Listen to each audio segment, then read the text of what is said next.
बचन महाराज साहब, बचन 82। जिस घट में मालिक के दर्शन और दीदार की विरह वह प्रेम नहीं है, वह मसान है। पैरा 1। कुदरती कारखाना देखकर कि कैसे ज़मीनी और आसमानी पसारा चल रहा है, कौन इसका करतार है, कहाँ वह छिपा हुआ है, कैसे उससे मिलें। जिस घट में ऐसे पुरुष के दर्शन और दीदार की विरह और प्रेम नहीं है, वह घट गोया मसान है। सूरते इंसान सीरते हैवान है। जा घट प्रेम न संचरे, सो घट जान मसान। जैसे खाल लोहार की, श्वास लेत बिन प्राण। प्रेम बनिज नहीं कर सके, चढ़े न नाम की गैल। मानुस केरी खोलरी, ओढ़ फिरे ज्यों बैल। 2। संसारी मोहब्बत सहज में आ जाती है और दिन दिन अफजू होती जाती है। परमार्थ में मुश्किल है, कभी विरह जागती है, कभी गायब हो जाती है। विरह अगिन उठ उठ बुझ जावे, क्यों कर करूं संभाल। 3। मगर यह भी अच्छा है, जैसे गर्मी के बाद वर्षा होती है तो कुछ शीतलता आती है, और पपीहा जो प्यासा है स्वांत बूंद से शांति पाता है। मगर परमार्थ में संतुष्ट होना मुज़र है। दिन दिन विरह और प्रेम बढ़ता ही जाना चाहिए। साध संग कर सार रस, मैंने पिया अघाई। प्रेम लगा गुरु चरण में, मन शांति न आई। तड़प उठे बेकल रहूं, कस पिया घर जाई। दर्शन रस नित नित लहूं, गहे मन थिरताई। 4। जब तक बंधन है तब तक विरह और प्रेम नहीं जागते हैं, और यह काम जल्दबाजी का भी नहीं है। मंजिल दूर दराज है, ऊंची गैल और राह रपटीली है, डिग जाने का खतरा है। साहब का घर दूर है, जैसे लंबी खजूर। चढ़े तो चाखे प्रेम रस, गिरे तो चकनाचूर। 5। बंधन भारी है, कटने में अरसा चाहिए। जैसे गाय खूंटे में बंधी हुई इधर उधर चरती और विचरती है, और खूंटे की खबर नहीं है, वैसे ही जीव की भी हालत है। और जब बंधन कटते हैं तब जैसे जहाज लंगर से छूटता है, पक्षी पिंजरे से निकलता है, गुब्बारा रस्सी से छूटता है, या पतंग आकाश में चढ़ती है, ऐसे ही सूरत अधर में उड़ती है। नाम रंगीला दुल्हा तेरा, उड़ो गगन जस चंग। 6। कहने का मुद्दा यह है कि विरह सूरत में होनी चाहिए, तब नाम से मेला होगा। और जो ऊपर से दया की धार आती है, यानी अमृत की धार जो टपकती है, उसकी कैफियत यह है कि जैसे कोई खाने की चीज़ देखने से ज़बान पर लुआब आता है, इसी तरह सुधारस टपकता है। पर जब तक अंतर में चाह और वासना है, तब तक वह अमृत की धार नहीं आती है। जैसे दिन और रात का आपस में मेला नहीं होता, ऐसे ही जहाँ वासना है वहाँ नाम नहीं है। जहाँ काम तह नाम नहीं, जहाँ नाम नहीं काम। दोनों कबहू ना मिले, रवि रजनी एक ठाम। 7। विरह और खटक चाल चलाने और मालिक से मेला कराने वाली है, और जिसमें की विरह है वह सच्चा चेला है।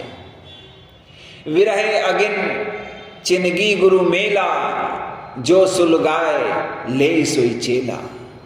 और विरही चाहता है कि विरह बढ़ती ही रहे, कम ना होने पावे और कभी उसको दूर करने का इलाज नहीं करता और इसमें दया समझता है। दया करी तुम दो पर भारी, विरह अगिन चिनगी ही डारी, कृपा कर उसको सुलगाओ, बुझने न पावे अस मेहर कराओ, माया घर सब फूंक जलाओ, मन को निकालो अधर चढ़ाओ। यह ढंढोरा है देश में प्रेम के, अब कोई हिर्सी इसमें रहा न करे, जो रहे तो साहिबे दर्द रहे, कोई दर्द की उसके दवा न करे। व्याकुल विरह दीवानी, झड़े नित नैनन पानी, हर दम पीर पिया की खटके, सुध बुध बदन हिरानी, होश हवाश नहीं कुछ तन में, वेदन जीव भुलानी, बहु तरंग चित चेतन नाही, मन मुर्दे की बानी, नाड़ी वैद्य विद्या नहीं जाने, क्यों औषध दे आनी। ही में दाग जिगर के अंदर, क्या कहूँ दर्द बखाने, सतगुरु वैद्य विथा पहचाने, बूटी है उनकी जानी। तुलसी यह रोगिया बूझे, जिनको पीर पिरानी, तुलसी यह रोगिया बूझे, जिनको पीर पिरानी। 8 जैसे पतंग दीपक पर आशिक होता है और अपने तन को जला देता है, वैसे ही विरही अपना मन यानी आपा भस्म करता है। तुम दीपक में भई हूँ पतंगा, भस्म किया मन तुमरे संगा, तुम सूरज में किरनी आई, तुमसे निकसी तुम ही समाई। 9 पतंग दीपक पर आशिक है, मीठे के निकट नहीं जाता है, ऐसे ही विरही मालिक से मिलना चाहता है। पदार्थ का गाहक नहीं है, दाता से दाता ही को मांगना चाहिए, दात में नहीं अटकना चाहिए, और जो दात चाहेगा तो ना दात ही मिलेगी और ना दाता मिलेगा। अगर रस लेने या सिद्धि शक्ति हासिल करने या कोई स्थान खोलने की ख्वाहिश है तो भी स्वार्थी है। ऋषि मुनि सब अपने आपे के रस और सिद्धि शक्ति में गल गए और जो सार वस्तु थी उसको भूल गए। यह प्रीत ऐसी है जैसे वेश्या की जिसका सरोकार धन से है, या जैसे कोई कपड़ों का आशिक होता है यानी खोल से प्रीत करता है और जो तत्व वस्तु यानी जान है उसकी खबर भी नहीं रखता। 10 पतंग जहाँ दीपक देखता है वहाँ दौड़ता है, यह नहीं पूछता है कि यह दीपक राजा के घर जलता है या कंगाल के घर। उत्तम और चंडाल घर जहाँ दीपक उजियार, तुलसी मते पतंग के सभी जोत इकरार। उत्तम और चंडाल घर जहाँ दीपक उजियार, तुलसी मते पतंग के सभी जोत इकसार। राधा स्वामी। राधा स्वामी बचन महाराज साहब, पृष्ठ 223, वचन 80। पतिव्रत यानी गुरुमुखता का वर्णन। पैरा 1। पतिव्रता स्त्री की मिसाल गुरुमुख से सर्वांग करके पूरी और ठीक होती है। जैसे जो पतिव्रता स्त्री है उसके पति की जो ख्वाहिश होती है सो उसकी भी होती है, और अपने दुख सुख का वह कुछ भी ख्याल नहीं करती है। जिसमें उसका पति राजी उसी में वह भी राजी होती है, और हर वक्त पति की याद उसके हृदय में बनी रहती है।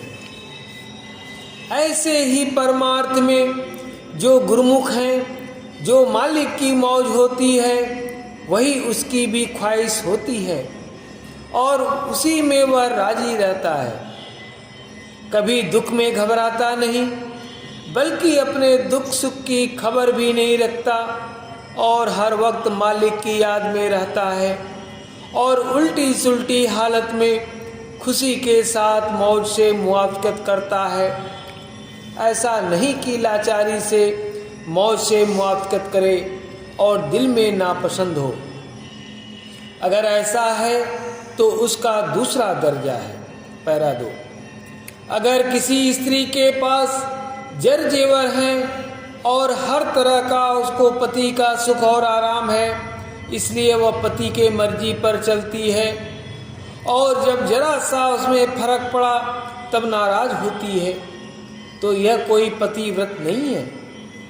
ऐसे ही अगर किसी के पास जब तक दुनिया का सामान वगैरह मौजूद है तब तक वह भक्ति करता है और शुक्राना अदा करता है, और जब जरा सा उसमें फर्क पड़ा तब भूल गया और भक्ति में ढीला हो गया और वक्त तकलीफ के मौज से नामुआफ़कत करने लगा, तो यह गुरुव्रत नहीं है।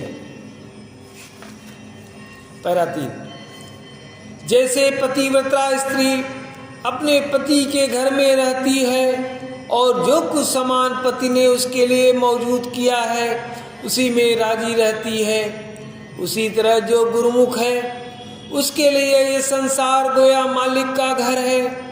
उसमें जो कुछ थोड़ा बहुत मालिक ने उसको दिया है उसमें राजी रहता है, कभी और ज़्यादा होने की चाह नहीं उठाता। गुरुमुख मालिक का निज अंश है, उसकी गति भारी है, उसके संग बहुतेरे जीवों का उद्धार हो जाता है। गुरुमुख की गति सबसे भारी, गुरुमुख कोटिन जीव उबारी, कह लग महिमा गुरुमुख गाऊं, कोई न जाने किसे समझाऊं। पैरा 4। जैसे कोई स्त्री विचारनी होती है, वैसे ही जो कि मत में शरीक होकर और उपदेश लेकर फिर छोड़ जाते हैं वे मनमुख हैं। बाज की स्त्री ऐसी लड़ाकी होती है कि उसके खौफ से सत्संग छोड़ देता है। जैसे एक शख्स था जोरू के डर से भाग गया और सत्संग भी उसने छोड़ दिया। ऐसे जीव मनमुख कहलाते हैं, यानी मन की समझौती पर चलते हैं। वे देर अबेर जरूर धोखा खावेंगे और गिरते पड़ते रहेंगे। सत्संगी को चाहिए कि जिस वक्त रूखा पीकापन, दुख और तकलीफ उसको हो, उस वक्त अपनी परख करे कि किस कदर प्रीत प्रतीत उसकी मालिक के साथ है, और जो गुरु के कहे में चलेगा वही महल में दखल पावेगा। महल माई धस जाए गुरुमुख को रोके नहीं, मनमुख भटका खाए चढ़ उतरे गिर गिर पड़े। ठीका ठौर न पाए क्यों कर गुरु समझा वहीं, मन मत छोड़े नाय गुरु को दोष लगा वहीं। पैरा 5। बगैर गढ़त के यह मन सीधा हरगिज नहीं होगा और गढ़त जरूर होगी। अगर अभी बाज संसारी चीजों को छोड़ने में तकलीफ होती है, तो मौत के वक्त जब सर्वांग करके यहाँ से अलहदगी होगी तब क्या हाल होगा। इसलिए राधा स्वामी दयाल जीवों की गढ़त जरूर करेंगे, यानी मौत के पेस्तर सफाई की जाएगी, कुल चाहों को दूर किया जाएगा, तब काबिल ऊंचे देश के ठहरने के होगा। जीव अक्सर भूल जाता है, फिर गिरता है और संसारी भोगों में लिपटता है, मगर राधा स्वामी दयाल दया करके संभालते हैं, और जो गढ़त और सफाई न की जावे ऐसे ही सत्संगियों को ऊंचे देश में चढ़ा दिया जावे, तो और लोग शिकायत करेंगे कि हमने क्या कसूर किया जो हमको चढ़ाया नहीं जाता। इसलिए सबकी गढ़त जरूर की जाएगी, और गढ़त के कई नमूने हैं। जैसे मामूली पत्थर को स्थूल औजारों से गढ़ते हैं, और जो संगमरमर का पत्थर है उसको सूक्ष्म औजारों से, और सोना या हीरे के लिए और ज़्यादा नाजुक औजार इस्तेमाल करते हैं। ऐसे ही कर्मों के अनुसार हर एक की गढ़त होती है। जो कि भक्तजन है उनको ज़्यादा तकलीफ नहीं होती, और जिस कदर भक्ति पक्की होती जाएगी उतना ही उनका आपा दूर होगा और सूरत रूपी आपा कायम होता जाएगा। पैरा 6। परमार्थियों का अगर किसी वक्त आपस में लड़ाई झगड़ा भी होता है तो उसमें से जरूर कोई परमार्थी फायदा निकलता है। मसलन अगर कोई लड़कर सत्संग छोड़ जावे तो जैसे बाग की घास को जब माली निकाल देता है तब जो और पौधे हैं उनकी परवरिश ज़्यादा होती है, उसी तरह ऐसे लोगों के छोड़ जाने से सत्संग की रौनक बढ़ती है। भक्त जन अगर किसी वक्त भूल चूक भी करता है तो पछताता है, झुरता है, इससे चेतनता बढ़ती है और फिर वह आइंदा होशियारी के साथ अपना बर्ताव करता है। जब उसकी पूरी तरह से घड़त और सफाई हो जाती है तब उसके मस्तक में शब्द रूपी हीरा रखा जाता है। जैसे कि हीरा जिस संदूक में रखा जाता है उस संदूक की ज़्यादा हिफाजत के वास्ते उस पर मखमल वगैरह का गिलाफ चढ़ा देते हैं, इसी तरह जिस घट में कि शब्द रूपी हीरा रखा जाता है उसकी हर तरह से रक्षा और हिफाजत होती है। कोई दुख या तकलीफ उसको छू नहीं सकती। असल में दुख अपने कसरों से होता है। कसर सब मन की है, अपने संग में दुख नहीं सुपने। कसर सब मन की है, अपने संग में दुख नहीं सपने। पैरा 7। जैसे पतिव्रता स्त्री और जीवों से लाज करती है, कभी दूसरे का मुंह नहीं देखती और अपना मुंह छिपाए रहती है, ऐसे ही गुरुमुख भी अपने को काल कर्म से छिपाए और हटाए रखते हैं, यानी बिकारी अंगों में नहीं बरतता है। मैं गुरुवती राधा स्वामी के चरण की लाज रखो मेरी काल से अब की। नैनो अंतर आव तू नैन झाप तो ही ले, ना मैं देखो और को ना तो ही देखन देव।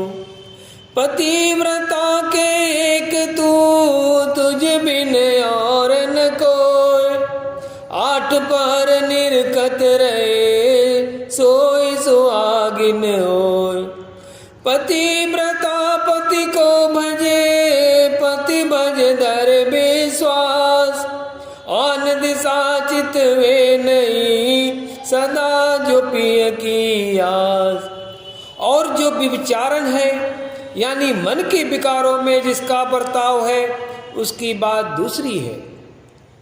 नारी कहावे पीव की रहे और संग सोए, जार सदा मन में बसे खसम खुशी क्यों होए। विचारन विचार में 8 पर होशियार, कहे कबीर पति व्रत बिन क्यों रीजे बरतार। विचारन विचार में 8 पर होशियार, कहे कबीर पति व्रत बिन क्यों रीजे बरतार। राधा स्वामी। सार भेद हुजूर भैया जी साहिब। पैरा 57। गुरु में जब भाव आता है और चरणों में प्रीत जागती है तब सिमटाव और खिंचावट और विरह की हालत आपसे आप पैदा होने लगती है और फिर यही प्रीत एक दिन शब्द से मिला देती है। लेकिन गुरु पूरा होना चाहिए, झूठे गुरु से यह काम नहीं हो सकता क्योंकि वह तो आप ही अंधेरे में हैं। 58। सच्ची प्रीत उसी की है जो कि दुख और सुख में मालिक को कभी नहीं भूलता और भक्ति मार्ग में बराबर कदम बढ़ाता जाता है और कर्म के झकोलों को सद्गुरु की दया का बल लेकर बराबर हटाता रहता है।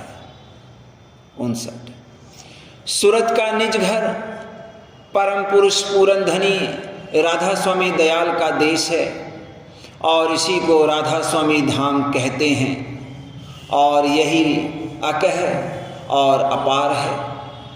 इसके घेर में अगम लोक से लेकर नर्क तक के सब स्थान हैं। राधा स्वामी आदि शब्द और कुल रचना का मालिक है। इन स्थानों के नीचे बासा सत्य नाम और सत्य पुरुष का है और फिर इसके नीचे और मंडल हैं। अब जब राधा स्वामी धाम और सत्य लोक इन मंडलों यानी स्थानों से ऊंचे हैं तो वहाँ से जो निजधार आकर इस पृथ्वी पर कारकून होती है यानी नर शरीर धारण करती है तो इसका दर्जा भी बहुत बड़ा होना चाहिए। इसी को परम संत और संत कहते हैं। अब मालूम हो कि ध्यान के लिए ऐसे पुरुष का स्वरूप भी सब स्वरूप से बढ़कर हुआ और इनकी पूजा भी औरों की पूजा से बढ़कर हुई। इस वास्ते जो विचारवान हैं वह सबकी पूजा छोड़कर एक संत सदगुरु की पूजा और कुल मालिक राधा स्वामी दयाल के इष्ट की मुखता रखता है। 60 कुछ नादान लोग कहते हैं कि हृदय या नाभि चक्र के अभ्यास से मालिक का दर्शन हो सकता है, लेकिन यह बात बिल्कुल गलत है। ये स्थान मलिन माया देश यानी संतों के तीसरे दर्जे में वाक़े है और मालिक राधा स्वामी दयाल जिसका क़याम की ऊंचे से ऊंचे देश में है, इन स्थानों में गुप्त है। ज्यों-ज्यों पर्दे दूर होते जाएंगे त्यों-त्यों सूरत का घाट बदलता जाएगा, यानी वह स्थान स्थान चढ़ती चली जाएगी और जब धर्मकाम में पहुँचेगी तब सत्य पुरुष राधा स्वामी दयाल का दर्शन मिलेगा।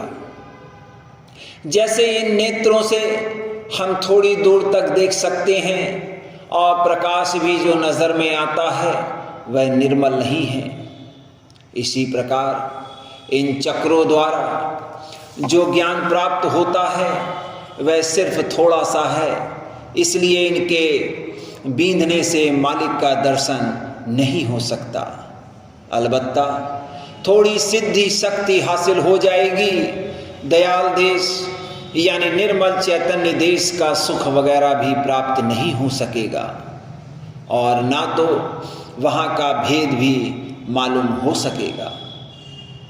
अक्सर ऐसे लोग दीवार, पत्थर, पानी वगैरह की पूजा करते हैं और कहते हैं कि मालिक का दर्शन उन्हीं में होगा। उनको यह नहीं मालूम कि जो कुछ होता है वह किसी कायदे और कानून के अनुसार ही होता है। पत्थर, पानी वगैरह में मालिक गुप्त हैं, उसके न्यूनाधिक भाव पर नज़र रखना ज़रूरी है। हृदय के स्थान बींधने से, इस पृथ्वी से, त्रिकुटी के बींधने से ब्रह्म से, सत्य लोक के बींधने से सत्य पुरुष से तथा राधा स्वामी धाम के बींधने से कुल मालिक राधा स्वामी दयाल से मेला होता है। हमारे शरीर के अंदर सब स्थान छोटे पैमाने पर मौजूद हैं। मालूम हो कि त्रिकुटी के परे के स्थानों को बीधा जाना केवल सूरज शब्द की कमाई से मुमकिन है और अष्टांग योग वगैरह से नहीं है। इस समय नीचे और ऊंचे सब स्थानों का खुलना सिर्फ शब्द ही की युक्ति से हो सकता है, क्योंकि शब्द हर जगह है और इसका अभ्यास बहुत सहज है और इसमें कोई खतरा नहीं है। 61 दूसरे की निंदा और स्तुति में सूरत और मन का बिखेर होता है और अपनी निंदा तथा गुरु की स्तुति में सिमटाव होता है। इसलिए परमार्थी को इस बात पर ज़रूर नज़र रखनी चाहिए कि फजूल किसी की निंदा या स्तुति न होने पावे। 62 सबको चाहिए कि क्रियमाण कर्म में होशियार रहे। इसमें एहतियात रखने से संचित कर्म जिनका गुनावन रूप है बहुत हल्का होगा और अभ्यास में ज़्यादा विघ्न नहीं होगा। लेकिन जो संसारी कारोबार में लिप्त रहेगा उससे परमार्थी कार्रवाई कदापि दुरुस्ती के साथ नहीं बन पड़ेगी, क्योंकि उसका मन संसारी गुनावन और भोगों की चाह से भरा रहेगा। कोई ऐसे भी हैं जो कि संसारी कारोबार में गोते मार रहे हैं और हरदम उसी की गुणना में डूबे हुए हैं। कड़ी 100 तरंगे मन में तेरे हैं भरी, नूर मालिक का नहीं झलके जरी। सवाल, कोई अपने को संत जाहिर करते हैं और संसारी कारोबार किया करते हैं और कहते हैं कि गुरु महाराज की आज्ञा का पालन कर रहे हैं। क्या यह बात सही है? जवाब, योग्यतानुसार भिन्न भिन्न काम में लोग लगते हैं। जैसे गुप्त संत का काम रचना की संभाल का तथा प्रगट संत का जीवों के उद्धार का होता है।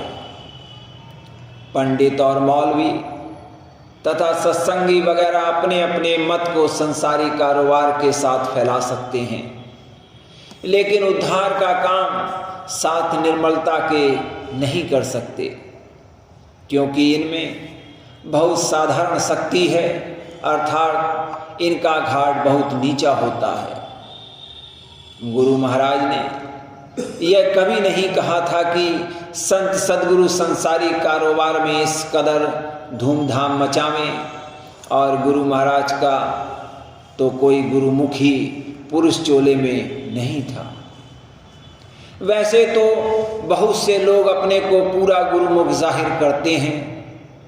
गुरु महाराज ने ना तो इस प्रकार की अनुचित बात संत सूरत से कह सकते हैं और ना तो कहा ही था, क्योंकि यह अवस्था संसारियों की है। जो राधा स्वामी दयाल की प्रसन्नता चाहता है उसको इस गलत सिद्धांत को किसी सूरत में स्वीकार न करना चाहिए। यदि संत सद्गुरु का नाम उड़ाकर सत्संगी का नाम जाहिर किया जाए तो कोई मुजायका न होगा। कड़ी, गुरु प्यारे सिखावें भक्ति रीत, गुरु प्यारे सिखावें भक्ति रीत, निर्मल भक्ति रीत है झीनी, कौन सिखावे बिन गुरु मीत, गुरु प्यारे सिखावें भक्ति रीत। कुल मालिक का भेद सुनाकर चरण कमल में लगावें प्रीत, गुरु प्यारे सिखावें भक्ति रीत। मालिक से मालिक को चाहे यही है निर्मल भक्ति रीत, गुरु प्यारे सिखावें भक्ति रीत। और चाह सब दूर बहाओ चरण गहो तज माया मीत, गुरु प्यारे सिखावें भक्ति रीत। गुरु सतगुरु मालिक को जानो, वे ही हैं संत और वे ही हैं अतीत, गुरु प्यारे सिखावें भक्ति रीत। धर पर तीत करो दृढ़ प्रीत, त्यागो जग की चाल अनीत, गुरु प्यारे सिखावें भक्ति रीत। अंधविश्वास में लोग पच और खप रहे हैं। मालूम हो कि जो चमकता है सोना ही नहीं है। जुज़ का सिद्धांत जोर पकड़ रहा है। सबको होशियार रहना चाहिए, वरना काल और माया के जाल में फंसकर रह जाना पड़ेगा। खुदगरज लोग कहते हैं कि गुरु महाराज जवान से कह गए हैं। अब उनसे पूछना चाहिए कि वे महापुरुष इस सिद्धांत के खिलाफ फिर अपने ग्रंथों में क्यों लिख गए हैं। इस कहने का भी कोई प्रमाण वे लोग नहीं दे सकते। राधा स्वामी मत के आचार्यों, स्वामी जी महाराज, हुजूर साहब तथा महाराज साहब की किताबों को गौर से पढ़ना चाहिए। राधा स्वामी। सार भेद 191। काल ने यहाँ के जीवों के बीच ऐसा पर्दा डाल रखा है कि आपस में प्रीत नहीं होने पाती और हरदम खटपट मचा करती है।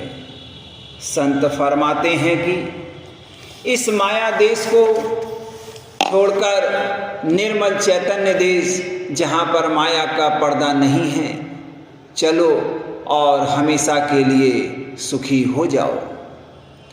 बगैर सद्गुरु पूरे की भक्ति के इस पर्दे यानी माया के देश से छूटना असंभव है। लोगों का अख्तियार है, चाहे इस वचन की प्रतीत करें या न करें। कड़ी। मानो रे मानो जीव अभागी, राधा स्वामी करी हैं सभागी। छोड़ो कर्म भरम पाखंडा, सुरत चढ़ा फोड़ो ब्रह्मंडा। जब हो वे हिये सुरत अखंडा, पहुँचे सत्य लोक सचखंडा। कुछ सवालों के जवाब। सवाल: क्या इस संसार में आपस में जैसी प्रीत चाहिए नहीं हो सकती है? जवाब: मन जो कि काल का प्यादा है, प्रीत नहीं होने देगा। जिन्होंने मन जीत लिया है, उनमें बेशक प्रीत कायम हो सकती है। सवाल: क्या मूर्खता भी अशांति का कारण है? जवाब: बुद्धि का भी कुछ दर्जा है, इसलिए मूर्खता भी अशांति का कारण प्रायः हुआ करती है। वचन 19। प्रेत और पुनर्जन्म। प्रेत का होना कई प्रकार से साबित हो चुका है। आदमी की प्रायः 3 अवस्थाएं होती हैं: 1 जागृत, 2 स्वप्न और 3 सुषुप्त। जागृत अवस्था में सुरत हृदय चक्र तथा स्वप्न में कंठ चक्र में ठेका लेती है और स्वप्न की अवस्था में सूक्ष्म शरीर धारण करती है। कंठ चक्र का मेल प्रेत लोक से है। बाद मरने के कुछ लोग इसी लोक में वासा पाते हैं और सूक्ष्म शरीर एस्ट्रल बॉडी धारण करते हैं। जिन प्रेतों की वासना इस संसार में जबर होती है, वे यहाँ आकर अपना इजहार करते हैं और वासना के कारण इनको दुख सहना पड़ता है। सुरत वासना अनुसार स्थूल, सूक्ष्म, महासूक्ष्म शरीर यानी गलाफों में भ्रमती है। ऐसा नहीं है कि सिर्फ स्थूल शरीर से अंत हो जाता है, जैसा कि आजकल के नई रोशनी वाले विला तहकीक के कहा करते हैं। प्रेतों का शरीर बहुत हल्का होता है और गर्मी सर्दी का असर इन पर बहुत कम होता है और इनमें भी कई जात होते हैं। इनका निहायत सूक्ष्म आहार होता है, क्योंकि इनका शरीर सूक्ष्म होता है। किसी न किसी ने प्रेत योनि में आकर अपने पिछले जन्म का हाल प्रकट किया है। नई रोशनी वालों तथा नास्तिकों के लिए कुछ प्रसिद्ध वैज्ञानिकों के विचार लिखे जाते हैं, क्योंकि वे संतों के वचन की प्रतीत नहीं करते। एक दैनिक अखबार में इस प्रकार लिखा है: यदि हम लोग जीवित न रहना चाहें तो भी जीवित रहेंगे। हम लोग प्रेत की नाई शरीर धारण करते हैं, जिसका शरीर आकाश के मसाले का बना होता है। मेरा मेल उन लोगों के साथ हुआ है जिन्होंने अपना शरीर त्याग दिया है। उनमें याददाश्त, चाल चलन तथा प्रीत मौजूद है। एक प्रसिद्ध वैज्ञानिक सर ओलिवर लॉज का अचरजीव कथन है। इसको आपने ग्लासगो वेलिंगटन चर्च में कल रात्रि समय प्रकट किया था। व्याख्यान के निश्चित समय के कई घंटे पहले गिरजा के आसपास एक बड़ी भीड़ जमा हो गई थी और रास्ता सब तरफ से इस कदर बंद हो गया था कि पुलिस उसे खोलने में असमर्थ थी। 8000 व्यक्ति के लाभ के लिए, जो कि वहां पर दाखिल नहीं हो सकते थे, सर ओलिवर ने एक दूसरी दालान में व्याख्यान दिया और फिर गिरजा में अपने व्याख्यान को दोहराने के निमित्त लौट आए। अचरजी परीक्षाएं। अनेक परीक्षाओं के बाद कई साल हुए सर ओलिवर इल्म रूहानी के कायल हुए और इन परीक्षाओं को आपने एक अमेरिका की मशहूर स्त्री द्वारा अंजाम दिया। उस समय के तजर्बा के बारे में आपने इस प्रकार कहा है, मेरा संदेह दूर हो गया। मैंने देखा कि मृत्यु से मनुष्य का अंत नहीं हो जाता और मृतक जीव के साथ किसी कदर कठिनाई से संबंध कायम हो सकता है। आपने अति उत्तम तरकीबें यह दिखलाने के लिए रची कि ज़हूरा तार की वजह से नहीं था। अनपढ़ माध्यम द्वारा आप लैटिन और ग्रीक बोलते थे और निश्चय किया कि आपका जागता हुआ विश्वास हर प्रकार से पुष्ट हुआ। राधा स्वामी।